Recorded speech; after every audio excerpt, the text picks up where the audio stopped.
Ladies and gentlemen, welcome back. We're going into the third game of this CSL match. That is the 2v2. We are watching University of Regina versus the University of Saskatchewan in the Battle of Saskatchewan for the first week of the CSL. We have for the University of Regina, KibblesnBits as the blue Terran. Good luck, have fun, go Riders. The Rider game's starting right now, but don't leave the stream. Watch both at the same time. I mean, why not, right? The score is currently 1-1, and we're in the third match, 2v2. Rambus, the red Protoss for the U of R, and our U of S opponents. We've got Swiftness, the Zerg player, and Tikwando as a Protoss. So we've got Zerg Protoss versus Terran Protoss. Both good compositions. 2v2 is an interesting matchup because it's quite unbalanced.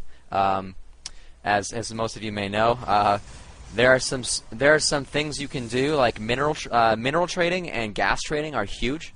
So what a typical Protoss Zerg team might do is the Protoss player goes Zealot heavy or Zealot Stalker heavy, and then at the 8-minute mark transfers all his gas to the Zerg player, so the Zerg can build, 10, 15 Mutalisks off one base and do some disgusting harassment because it catches the players off guard if they're not used to the 2v2, where you can do that resource trading.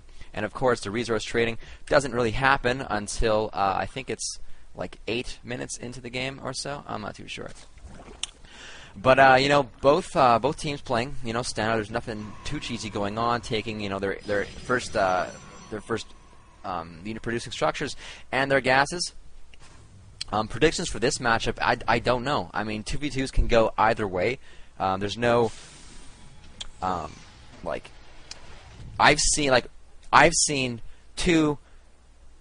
diamond and a platinum player take out two Masters players in this matchup in this league.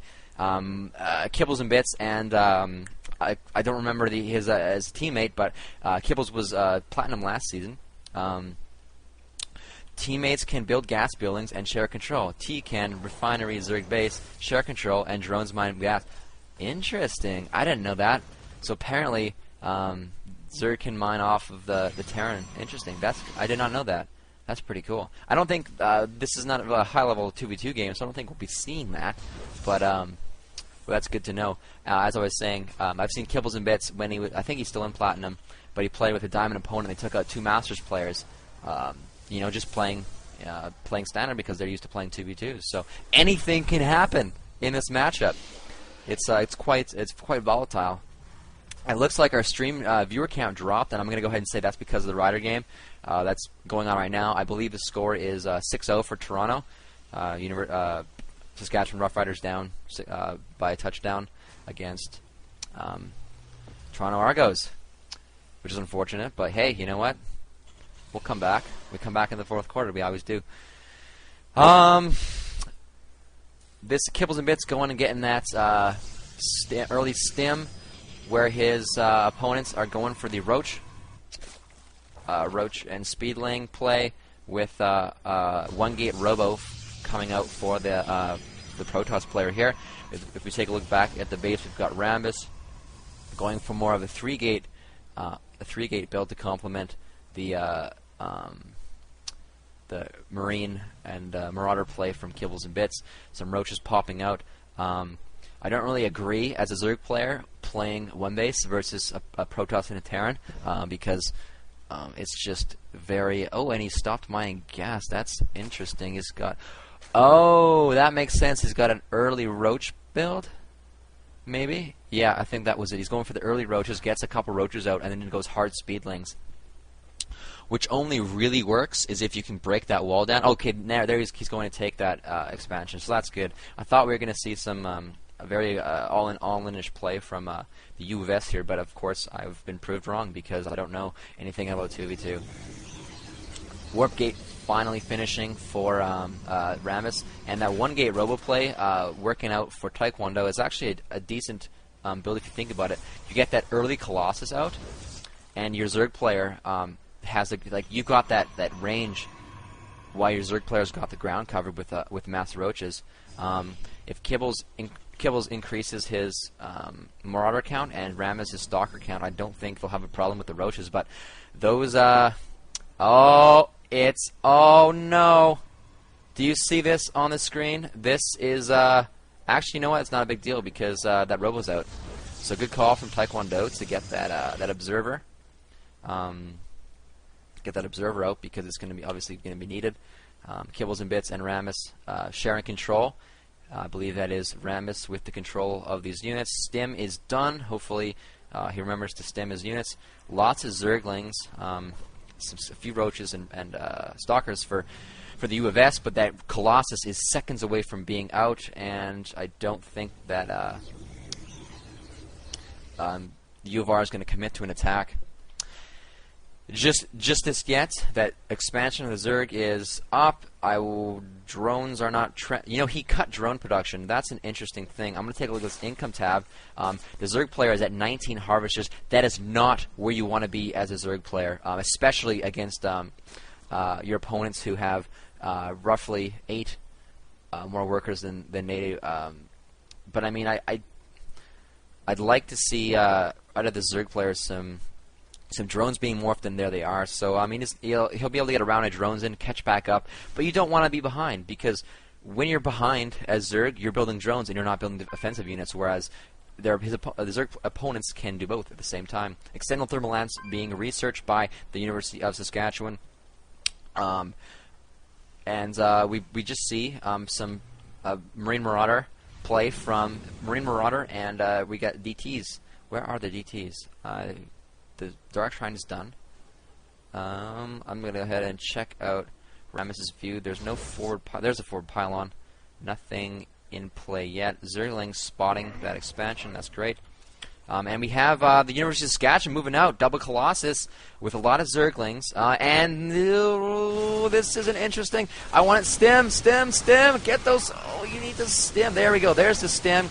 And those Marauders are going to chew up those Roaches, but hey, those Colossi, and they're getting target fire in the back. Good play from the U of R. I think this is going to be a pretty even exchange. We've got Speed Lost cleaning everything up, and it looks like the U of R has successfully defended this aggression coming out of the University of Saskatchewan. So at this point, the U of R can do two things. They can push with their units and deny this Zerg expansion, which I think they're going to do, and then take their second bases, which you would want to do when you're this far ahead. But it looks like U of R is going to go ahead, commit to attack. Rambus has taken that natural base, natural expansion. KibblesnBits not quite yet. Tikwando and Swiftness of the U of S desperately trying to build units to defend. Taking a look at the income tabs, the Zerg player has caught up and actually looks the Harvester. Oh, there we go. There is a DT in play. I don't think there is an observer. There is no observer. There is a Laratech. So Overseer getting morphed. Where did it go? Where did it go? It's on hold position. Oh my. Why? Anyway, we got another one. Where did it go? See, that could have gone a lot better for the U of R. I'm actually disappointed I don't know why you would put a DT on hold position. I mean, you're getting free drone kills. Anyway, that harassment not effective. We have one Dark Templar in the field. I don't know where it is. I wish you could just like click on it and find it.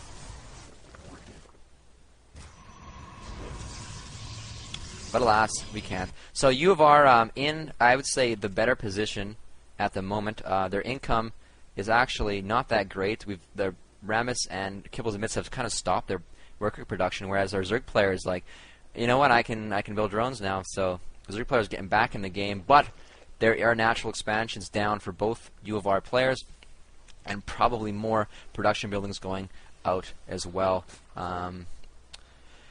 Unicomp are pretty the same. We're seeing a second robo being added on by the U of S Protoss player.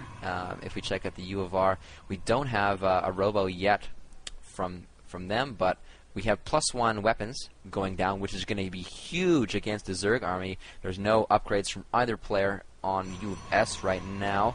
We have a Forge, but I think the Forge was just there to defend against DTs. DT going in the back. Actually, this is a good idea. You can Oh, both sides. I see. Interesting. So I found the two DTs. They're cutting down the rocks at the U of S base, which is going to be quite disastrous for the Zerg player. He's going to lose a few drones. The Protoss player is going to be fine. But what's most important is that they're going to be either player can just walk. Like, they're not going to be able to just defend the front. They'll have to defend everything. And there's the spotter piling going down. Another losing that DT. Anyway, so yeah, typical 2v2. Not a lot happening. Now I'll talk about Vikings in the field from U of R to deal with those Colossi. I want to go back to this income tab because, okay, I guess there's some production going on. Harvester counts are pretty equal across the board. As far as upgrades go, we're not seeing... Oh, from Rambus we've got some Archons in the field, which is going to be great against this unit composition. They're going to fry those Zerglings quite nice. They're going to do great damage against the Roaches. There's a lot of Colossi. There are 4 Colossi on the field. I think there needs to be some more Vikings from the University of Regina. But this attack could be very, very dangerous for the U of R. We do have bunkers up, so that's good. This Protoss player, the U.S. Protoss player, does not have his expansion up.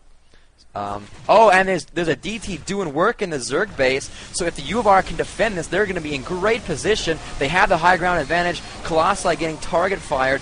But that Colossi might be too much. Those Archons doing a great job against the Zergling count. You know what? I think the U of R is in a good position to win this engagement. Colossi getting target fired down. There's a few Roaches on the field, but you know what? Roaches can't shoot up and can't deal with those Vikings, so they're going to get chomped up while the Vikings chase down these retreating Colossi. Zerg player getting eaten alive in his base by this DT. Just a single DT, no natural expansion up for the Protoss player. The income is exponentially shifted from the 0 drone count from, well, it's not 0, but pretty close. And there's no spotter overlord in the natural, so he's going to lose even more drones. And it looks like he's got a few selected where he should just A-move, but you know what? That's fine because there is no detector. There's a detector. He's not being able to. He can't multitask. Moving drones all over the place. Zerg is not mining anything. Income's dropped to 0 for the Zerg. Income is going very low for this Protoss player, not being able to mine off of many patches. U of R looking like they are going to take this game. It is quite clear we've got even taking a 4th base, Rambus there. No, 3rd base.